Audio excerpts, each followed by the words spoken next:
जय देवा जय देवा जय देवा जय देवा जय शिव मार्तंडा।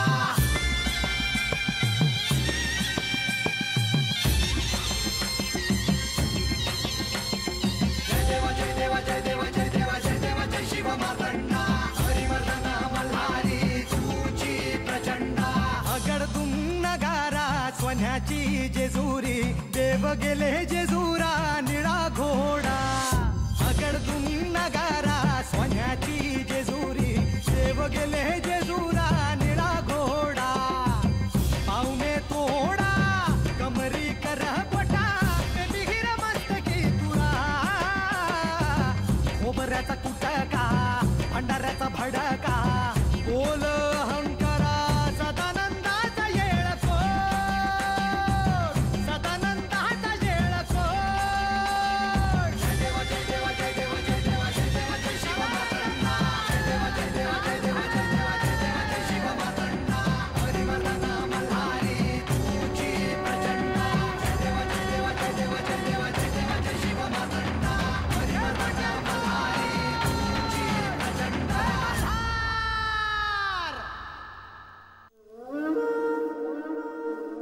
देवांनी अमृत वाटपाची जी फसवणूक केली त्यावेळी श्री खंडेराय महादेवांच्या रूपात तिथे मध्यस्थ म्हणून होते। त्यांना दैत्य कुळाची बाजू माहीत आहे। मी त्यांना ते पटवून देईन। पण आपण ते अमृत मिळवण्यासाठी दुसऱ्या मार्गाचा विचार करूया। दुसरा मार्ग कोणता? समुद्र मंथनातून आलेलं अमृत त्या देवांनी जसं पळवून नेलं होतं तसंच मीही स्वतः जेजुरीत जाऊन ते पळवून आणतो। कुंभक, आता हे बोललास, पुन्हा जर अशी चूक केलीस तर मी तुझं दायित्व स्वीकारणार नाही। तुझा जीव धोक्यात घालू नकोस। मी एका योद्ध्याचा पुत्र आहे, असं घाबरून कसं चालेल? धाडस तर करावंच लागेल। दैत्य कुळाचा उद्धार करणं हे माझं ध्येय आहे कुंभक। एक अमर नेतृत्व मिळालं तर ते सहज शक्य आहे। तुझ्या एका चुकीच्या निर्णयामुळे माझं स्वप्न धुळीस मिळवू नकोस कुंभक। पण ही संधी घालवूनही चालणार नाही। माझ्यावर विश्वास ठेव कुंभक। आचार्य, आपल्यावर विश्वास नाही असं कसं होईल? पण त्या देवांवर विश्वास नाही। कपटी आहेत सगळे। आता काहीही झालं तरी कोणत्याही परिस्थितीत मला ते अमृत मिळवायचंच आहे।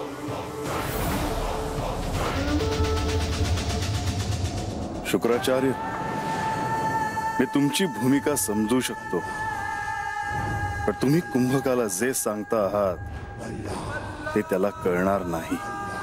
कारण समज असण्यासाठी सुद्धा काही पुण्याई पाठीशी असावी लागते। अज्ञान हाही एक शापच आहे।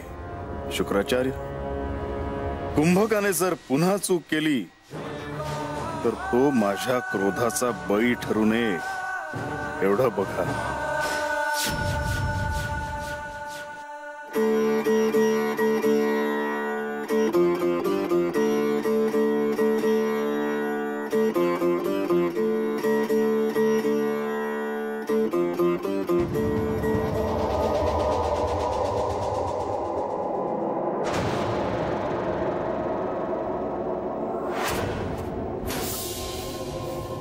म्हाळसा, मी आपल्यासाठी काय आणले आहे पहा।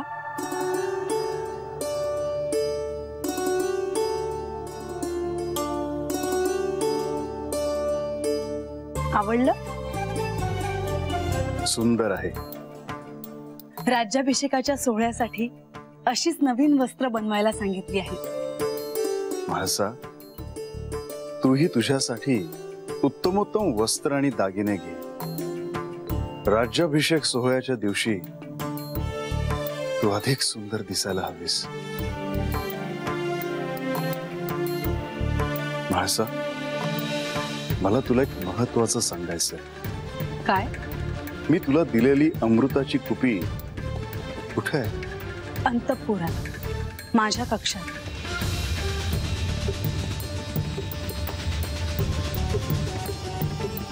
म्हाळसा ती कुपी सुरक्षित नाहीये. ती अशा पद्धतीने ठेव की कोणाचंही तिच्यावर लक्ष जाणार नाही. हवं तर सेवकांकरवी मी एक पेटी पाठवून देतो. तुझ्या स्वतःच्या हाताने ती कुपी त्या पेटीत ठेव. लक्ष्मी देवीने देखील मला हेच सांगितले, पण मी लक्षात ठेवेन. येऊ मी?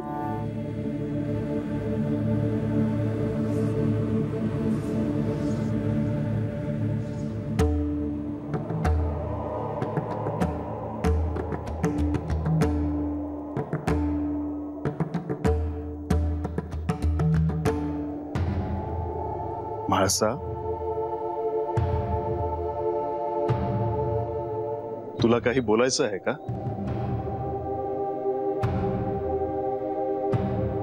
तुम्ही मला जे वचन दिले होते ते तुमच्या लक्षात आहे ना?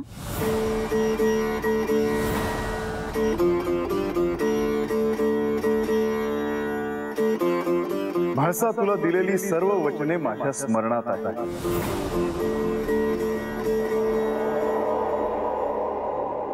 आणि ती वचने मी पूर्ण करीनच.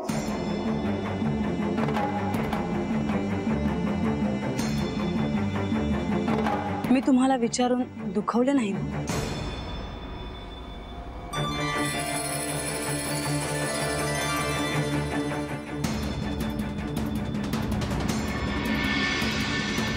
बानू, जयाद्रीच्या रूपात जेव्हा तू कैलासात होतीस तेव्हा तुझी शिवभक्ती मला माहित होती, पण ती आता इथवर पोहोचेल असं वाटलं नव्हतं.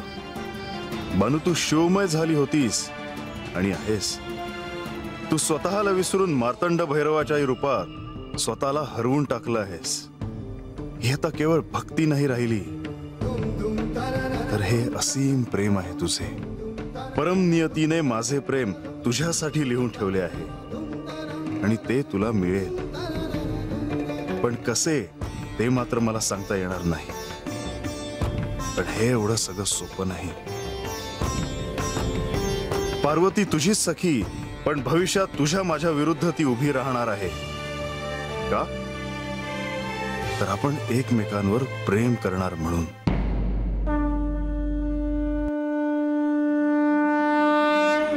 ब्रह्मदेवांनी आणि श्री विष्णूंनी सांगितल्याप्रमाणे म्हाळसेचा राग नियंत्रित करण्यासाठी तिला दिव्य अनुभूती द्यावी लागेल. नाहीतर बानू जर राज्याभिषेकाला समोरासमोर आली आणि म्हाळसेचा राग अनावर झाला तर काहीही अनर्थ होईल.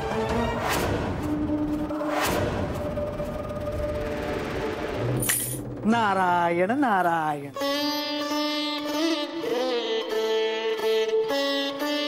नारद मुनी, आज सकाळीच? आज प्रथम आपले दर्शन घ्यायचे हे ठरवलेच होते. बोला, आज काय सांगणार आहात? देवा, मी आपले आभार मानण्यासाठी इथवर आलो आहे. आभार? पण आभार कशासाठी? आपण माझ्या शिष्येला बानूला स्वतः दर्शन देऊन तिला तिच्या भक्तीचे फळ दिलेत याबद्दल. अन्न पाण्याचा त्याग करून ती अखंड आपले नामस्मरण करत होती. आपण तिला दर्शन दिले नसते तर काय झाले असते? नारायण नारायण. मुनिवर, बानूला दर्शन देणे हा एक भक्त म्हणून तिचा अधिकारच होता आणि भक्ताच्या श्रद्धेला फळ देणे हा तर नीती नियम आहे. नारायण नारायण. मुनिवर, आता कशी आहे तुमची शिष्या? जेजुरीत यायला मिळणार, राज्याभिषेक पाहायला मिळणार म्हणून आनंदी आहे. आपल्या भेटीमध्ये अनंत अडचणी येत होत्या. मुनिवर, आपण तिला मार्गदर्शन केले म्हणून तिला निश्चित अशी एक दिशा मिळाली आहे. नारायण नारायण.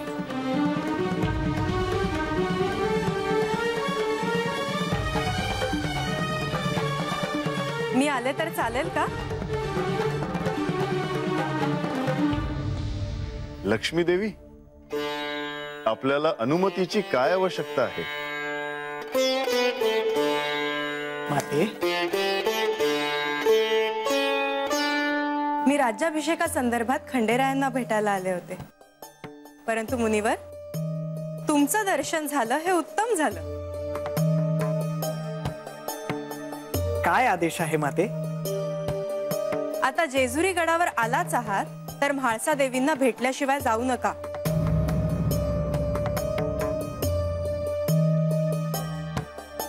तुम्ही इथे आलात की त्यांना भेटून जाल असं मी त्यांना सांगितलं होतं.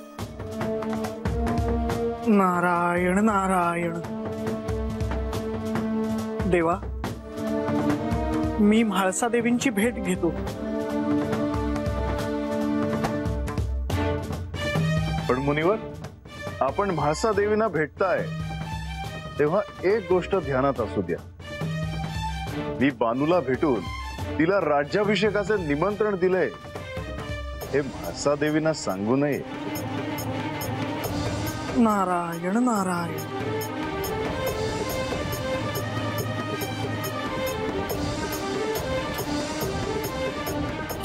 नारायण नारायण.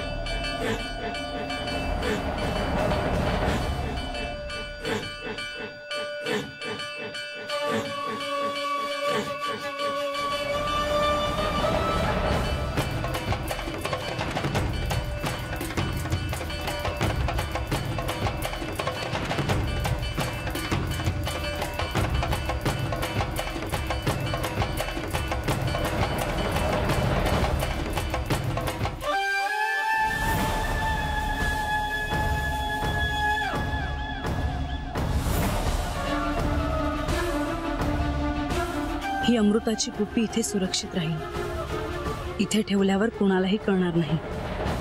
माते, आतापर्यंत सगळीकडे वार्ता पसरली आहे की जेजुरीत अमृत प्रकटले आहे ते.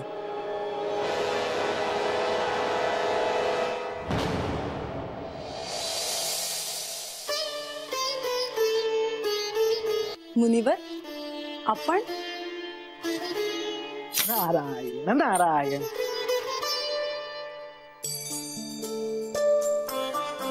आपण मला असं नमस्कार करता तो मला योग्य वाटत नाही. माते, आपण प्रत्यक्ष श्री मार्तंड भैरवांच्या अर्धांगिनी आहात.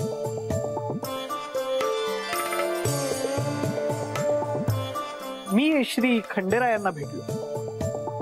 लक्ष्मी देवी सुद्धा भेटल्या. त्याच असं म्हणाल्या की जेजुरी गडावर आला आहात तर म्हाळसा देवींना भेटल्याशिवाय जायचं नाही. म्हणून मी भेटावयास आलो. आपण मला जेव्हा याआधी भेटला होतात तेव्हा मी आपल्याला जे विचारले ते आपण मला तात्काळ सांगितले होते. कशाबद्दल? मी आपल्याला असे विचारले होते की ती मुलगी कोण आहे. हो हो. आता काय विचारणार आहात?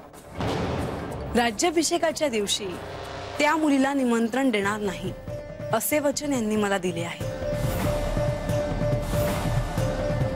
कधी दिले वचन? कालच दिले. नारायण नारायण. एका ठिकाणी फार काळ न थांबण्याचा आपला नियम आहे हे माहित आहे मला. परंतु मुनिवर, मला त्या मुलीचं आपण नाव सांगू शकता? हो, का नाही, अवश्य देऊ शकेन.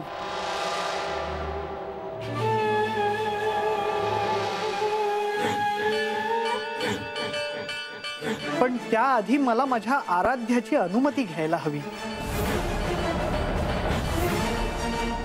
आपले आराध्य कोण? प्रत्यक्ष श्री विष्णू. हा, मी ऐकले आहे त्यांच्याबद्दल. त्यांना कसे भेटता येईल?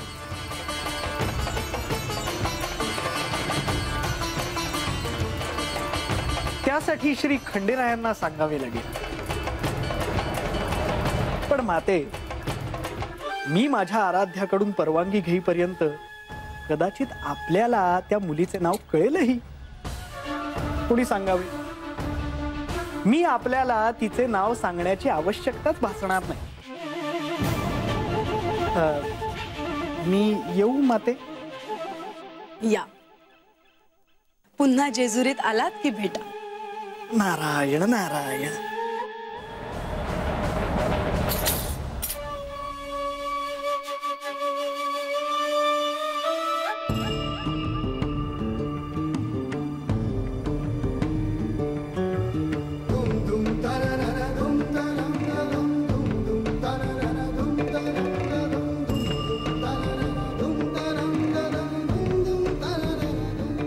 बानू, तू तपश्चर्येला जाताना हळदीचे शिवलिंग घेऊन गेलीस. मी तुला सांगितलं होतं की तू नव्याने हळदीचं शिवलिंग तयार कर. तू हे विसरलीस तर नाही ना? आणि बानू, तुला कळलं असेलच की मी अजामेळला भेटून त्यालाही जेजुरीला ये म्हणून सांगितलं आहे. मनाने भोळा आहे तो. जर त्याच्यात ही शिवभक्तीचे बीज रुजले, त्यालाही हळदीचे शिवलिंग करावेसे वाटले, तर त्याला करू दे.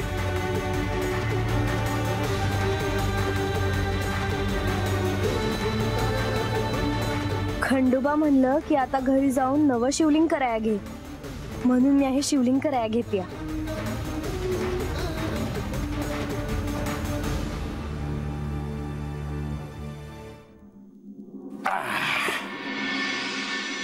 बानू, आणलं पाठवून. आता मला सांग काय काय करायचं ते. अरे तू कशाला करतोस? म्या करते. अगं असं कसं? अगं तुझ्यामुळे मला खंडोबा दिसलं. आता मी बी त्यांची पूजा करणार. मी बी तुझ्या संग हळदीचं शिवलिंग बनवणार. हा बर सांगते, धीर जर जा. अगं सांग की काय करायचं ते. तू नाही ऐकणार. घे आता ही हळद काढली.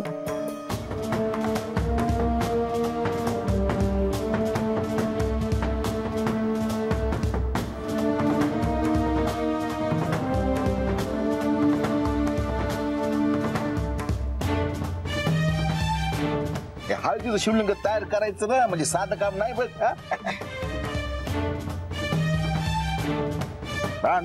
ती हळद कालवली कुठे जाते सहज.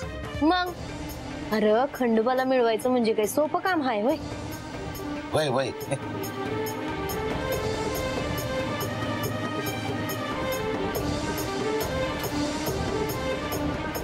दे. बा, तुला आठवतंय खरं जेव्हा मी पहिल्यांदा हळदीचं शिवलिंग तयार करायला घेतलं होतं तेव्हा तुम्हाला काय म्हणलं होतास ते? वय आठवतंय बघ. मी म्हणलं होतं की खंडेराय राहत असतील जेजुरीला, आपल्याला काय त्याच. आपण बरं ना आपला पाडा बारा. ज्या गावाला जायचंच नाही त्याची वाट कशाला धरायची. आठवतंय की तुला? वय समद आठवतंय मला. आणि आता कळते की मी किती चुकीचं वागलो तुझ्या संग. अरे नाही बा, असं नग बोलूस. बानू, ते महाराज तुला भेटले नसते तर काय झालं असतं कुणास ठाव. खर तर महाराजांनीच मला हे समज शिकवलं. त्यांनीच माझ्या मनातली खंडोबाची भक्ती ओळखली बघ. बानू, महाराज नसते तर तुझी आणि खंडोबाची भेट झालीच नसती ना. होय, म्हणूनच महाराज माझे गुरु आहेत बघ, आणि ते सांगतील तसंच म्या करेन.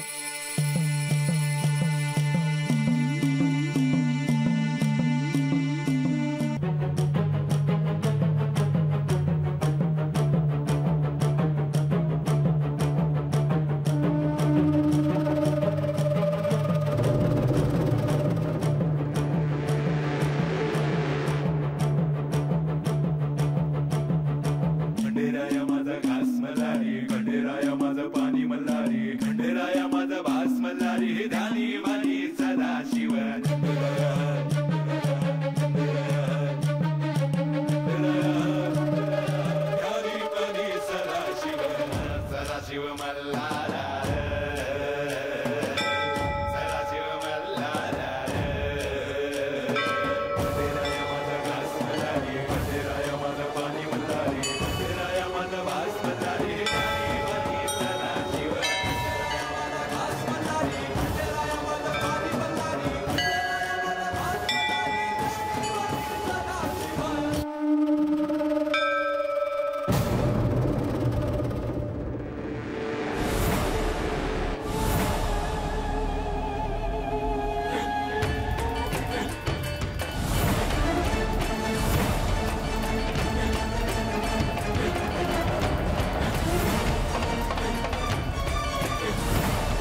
कसा